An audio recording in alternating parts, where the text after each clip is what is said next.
Hello, hello, hello. Welcome, welcome, welcome. I have a fun episode for us today. How to be spiritual as a skeptic. This one's a fun one because everyone's a skeptic these days. So what is spirituality? I have my notes down here, so if I'm looking down, that's why. So the way I like to look at spirituality is the weird limbo between logic and imagination, where it's like it shouldn't make sense, but it does, but it shouldn't, but it does. And you just can't quite explain it other than it is what it is. It's one of those things. What if one of those things are spirituality? If you're a skeptic about spirituality, you don't believe in the whole witch thing, the whole tarot reading thing, that's totally fine. But I want you to open your mind to just the emotion-based part of spirituality. A lot of the times people who are a little bit more spiritually advanced, they have a higher, more intelligent understanding of emotions, how emotions work, how emotions affect us, how to transmute emotions, and also how to deal with emotions and control them. And then if you want to go into more of like, well, where is their spirituality? It's the same as your emotions. It's the same as, it starts with your emotions, rather, I should say. It's like that nagging feeling that you just can't explain. And this is why I say mental health is affected firstly by emotions, and then it's by thoughts and by the mental. Then the biggest thing about spirituality is also honoring the self. Go on a self journey. That's how I got back into spirituality. When I had my first awakening 10 to 12 years ago, I couldn't handle it. I didn't like the information that was out there. I didn't like the whole starseed light worker thing. I felt alienated from the community. I could see the propaganda that's now people are going to be starting to talk about. But this time around, I just felt like something was missing. And I went on like a huge self journey to figure out my emotions and my mental health. I wanted to get back to, that like entrepreneur lifestyle, but my mindset was just not good. So what I did was during this self journey, I picked out a lot of healing properties from spiritual practices. And that's the next thing I want to talk about is honoring the self through daily spiritual practices. And this is just like the journaling, the meditation, honoring your mind, body, and soul, the Holy Trinity, in my opinion. But there are a lot of amazing spiritual practices that a lot of people kind of shy away from simply because of the word spirituality attached to it.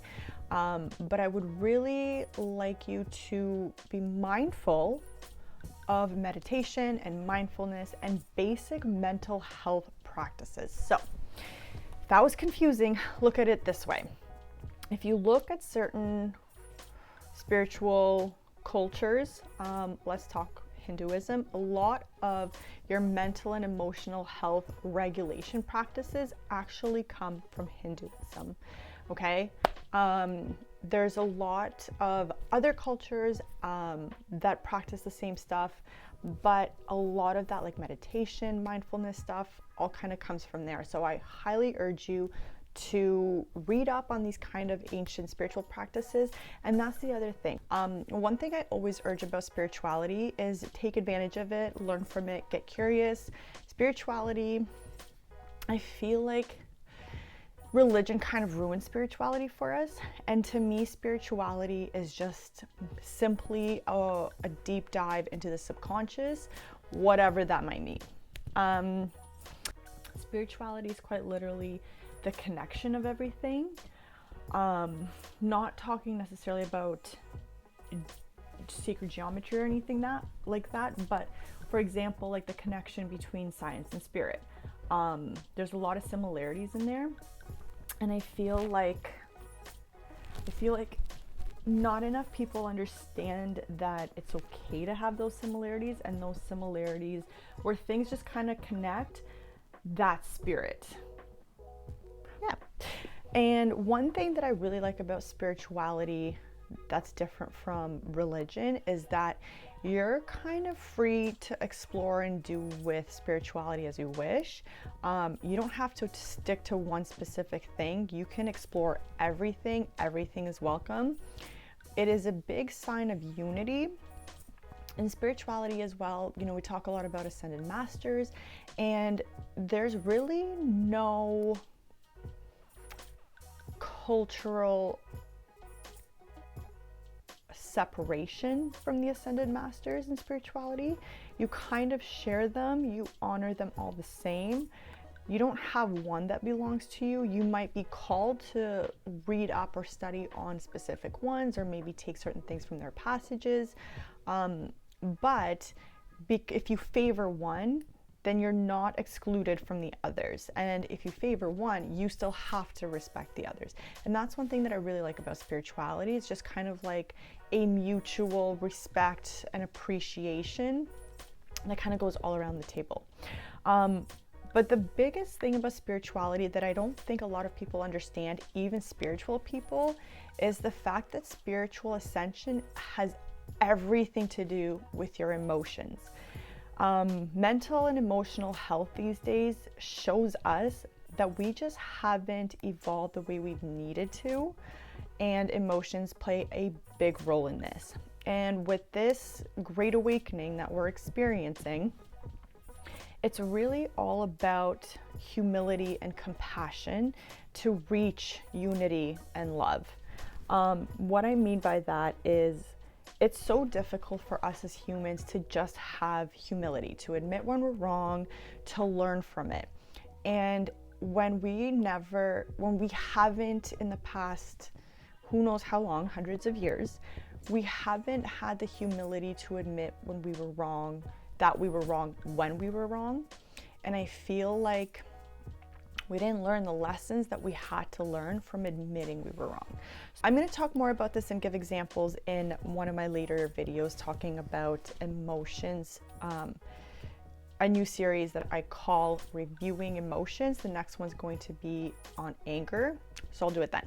When it comes to mental and emotional health therapy and spirituality, there are so many options. So I highly urge you to go off on your own, figure out what it is that kind of calls you to spirituality, what spiritual practices work for you. There's so much stuff I could be talking about this, but anyways, just kind of try and figure out whatever calls your name, whatever you feel called to, whatever is kind of giving you curiosity or like an urge of, oh, that's interesting, I want to explore that. Definitely look into it. If there's anything that triggers you, probably have to work on it. If there's anything that causes you fear, probably not ready for it yet. Don't avoid the shadow work. There's going to be a lot of so-called light workers realizing they're not actually light workers that are now going to be starting to do shadow work.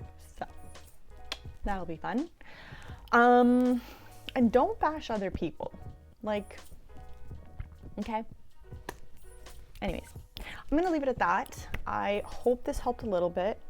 I feel like I was a little bit all over the place, but nevertheless, don't shy away from spirituality just because of the propaganda attached to it.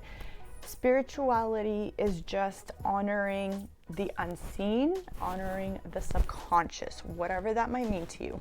You can be an atheist and be spiritual, okay? Spirituality is just acknowledging that you have more to you than what you see and feel in the physical. And okay, I'm gonna go. Love you guys. Bye.